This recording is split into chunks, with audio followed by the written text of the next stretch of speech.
Masih ingat salah seorang anggota DPR Aceh periode 2019 sampai dengan 2024, Asrizal Asnawi, menggugat Menteri ESDM Republik Indonesia? Ini terkait alih kelola lapangan minyak Pertamina EP. Ironisnya, setelah dimediasi dan disetujui Menteri ESDM, justru PJ Gubernur Aceh saat itu Bustami Hamzah yang tak sepakat atau menandatangani suratnya. Lantas, beragam pertanyaan muncul, salah satunya, benarkah BPMA disandra Bustami? Syahdan, pengelolaan lapangan minyak tersebut tidak sesuai dengan Undang-Undang Nomor 11/2006 tentang Pemerintahan Aceh dengan Peraturan Pemerintah atau PP Nomor 23/2015 tentang pengelolaan bersama sumber daya alam migas di Aceh. Itulah sebab seharusnya sudah beralih kontrak kerjasamanya dari Satuan Kerja Khusus Pelaksanaan Kegiatan Usaha Hulu Minyak dan Gas Bumi atau SKK Migas kepada Badan Pengelola Migas Aceh atau BPMA. Namun, pada 26 Oktober 2021, gugatan Asrizal Asnawi tadi sudah diselesaikan secara mediasi. Melalui kuasa hukumnya Safarudin SH, Asrizal mencabut gugatan tadi. Tentu, setelah tercapai beberapa kesepakatan dalam proses mediasi yaitu mengenai pengelolaan migas Aceh, ini sesuai Peraturan Pemerintah Nomor 23 Tahun 2015. Nah, dari informasi yang diperoleh mengungkap proses alih kelola ini sebenarnya sudah mulai diinisiasi BPMA sejak tahun 2019 hingga 2020. Caranya, dengan melakukan diskusi-diskusi bersama SKK Migas, lalu ditindaklanjuti dengan pengajuan permohonan kepada Menteri ESDM. Tujuannya, agar lapangan minyak Pertamina EP yang juga anak usaha Pertamina Hulu Energi yang bergerak di bidang pengeboran minyak dan gas dan berada di wilayah Aceh ini untuk segera dialih kelolakan manajemennya. Sebab, operasinya dari SKK Migas kepada BPMA sudah sesuai dengan undang-undang dan peraturan yang berlaku. Atas permohonan tersebut, Menteri ESDM melalui Dirjen Migas ESDM meminta agar dibuatkan telaah dan kajian sehingga proses alih kelola dapat berjalan dengan baik. Berikutnya, untuk memperkuat dasar permohonan proses alih kelola tersebut, Gubernur Aceh saat itu Nova Iriansyah mengeluarkan surat permohonan alih kelola dengan nomor 540-18860 tanggal 1 November 2021 kepada Menteri ESDM. Surat itu mensasar agar pengelolaan wilayah kerja Pertamina EP di Aceh dialihkan segera dari SKK Migas kepada BPMA. Gayung bersambut, Menteri ESDM kemudian mengeluarkan instruksi melalui suratnya tanggal 26 Januari 2022 dengan nomor T-31-MG.04-MIM.M-2022 yang ditunjukkan kepada SKK Migas, BPMA, dan Pertamina EP. Isinya, minta disiapkan timeline dan membuat telaah teknis dan non-teknis secara menyeluruh terhadap usulan pengalihan sebagian area wilayah PEP kepada BPMA yang meliputi Lapangan Rantau, Lapangan Kuala Simpang Barat, Lapangan Kuala Simpang Timur, Lapangan Perlak Kabupaten Aceh Timur. Sebagai informasi, lapangan Perlak ini sudah di KSO-kan oleh Pertamina EP kepada mitranya PT Aceh Timur KW Energi. Namun, hingga saat ini lapangan Perlak tersebut tidak beroperasi sebagaimana mestinya.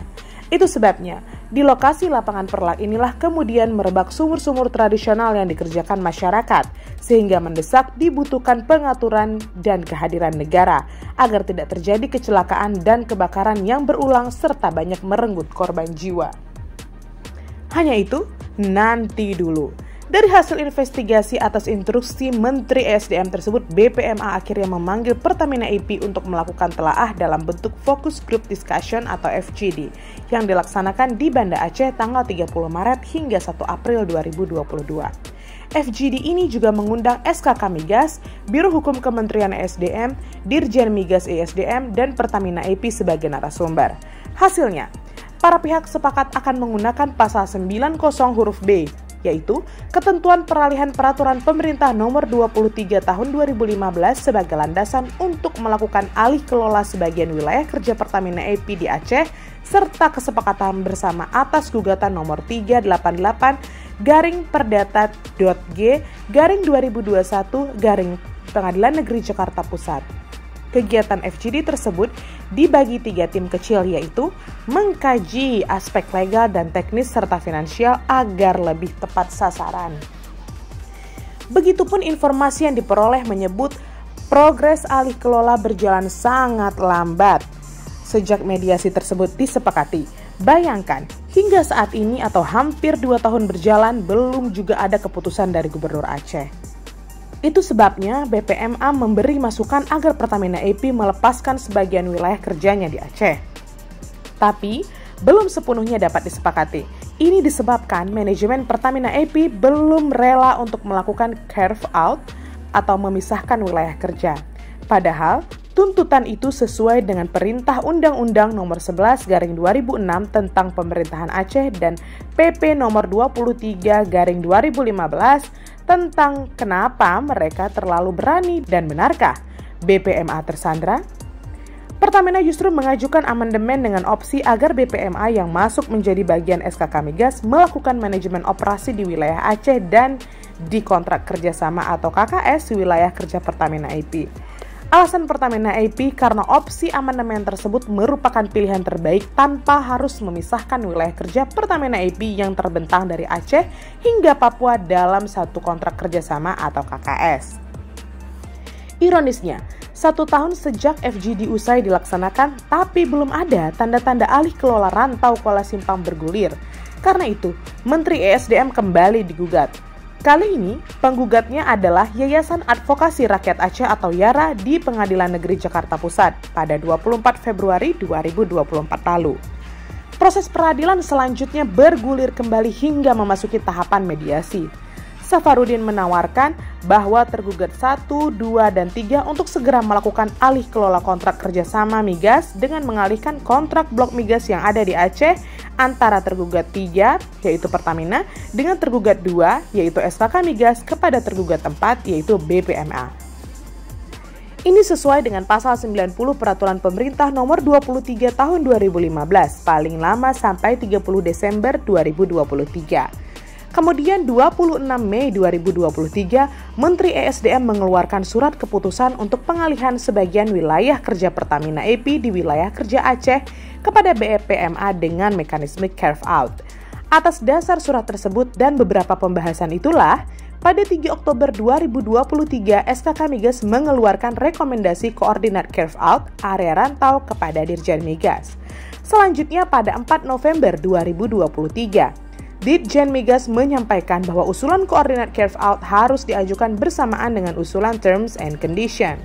Pertamina Hulu Energi juga menyampaikan usulan kepada SKK Migas pada tanggal 22 Desember 2023. Usulan tersebut berisikan luas wilayah kerja Pertamina EP yang akan di carve out adalah seluas 1.558 km persegi, selanjutnya akan dikelola oleh afiliasi Pertamina EP.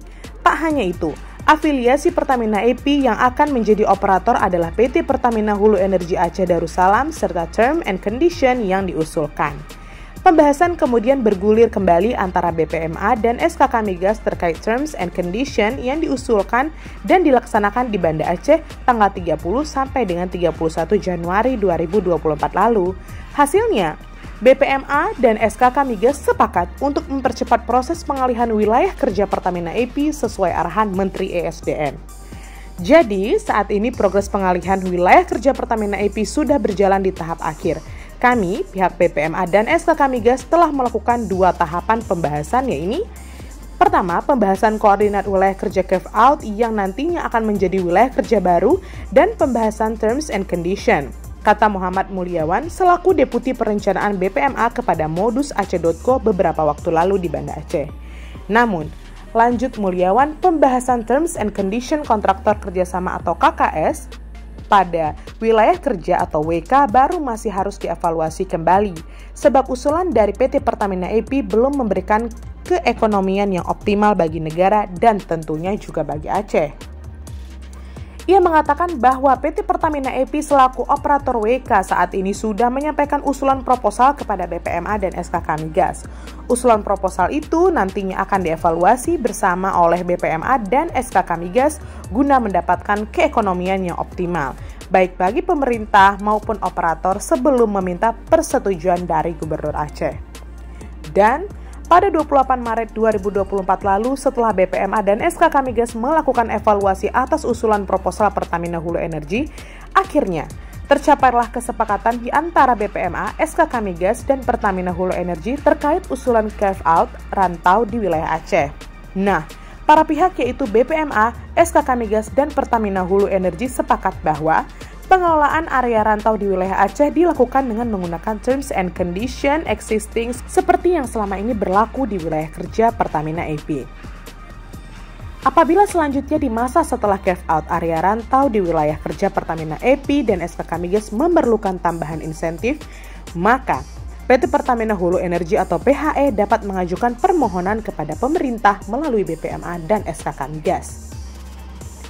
Atas dasar kesepakatan inilah, BPMA dan SKK Migas sebelum menyampaikan rekomendasi kepada Menteri ESDM untuk penetapan, mengajukan rekomendasi terlebih dahulu kepada Gubernur Aceh untuk persetujuan. Surat rekomendasi tadi sudah disampaikan kepada PJ Gubernur Aceh saat itu Bustami Hamzah pada tanggal 16 April 2024 lalu yang berisi bahwa Menteri ESDM sudah memberikan persetujuan pengalihan sebagian wilayah kerja Pertamina EP melalui mekanisme carve-out.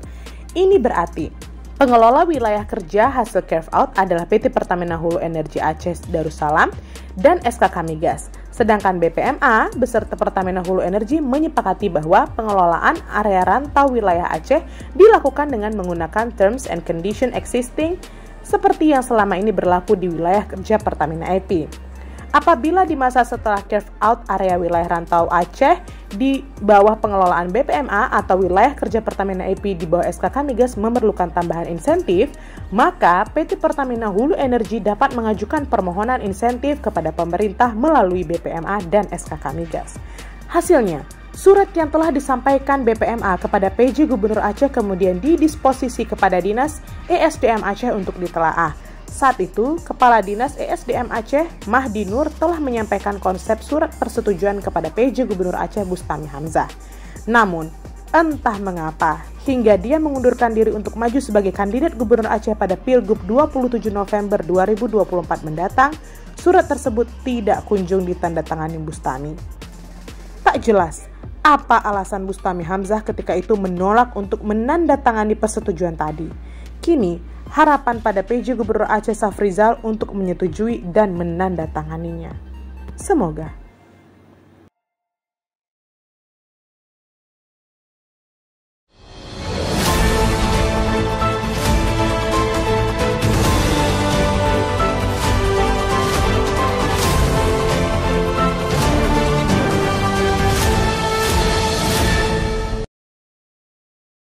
Jangan lupa like, komen, dan subscribe. Serta aktifkan lonceng notifikasi.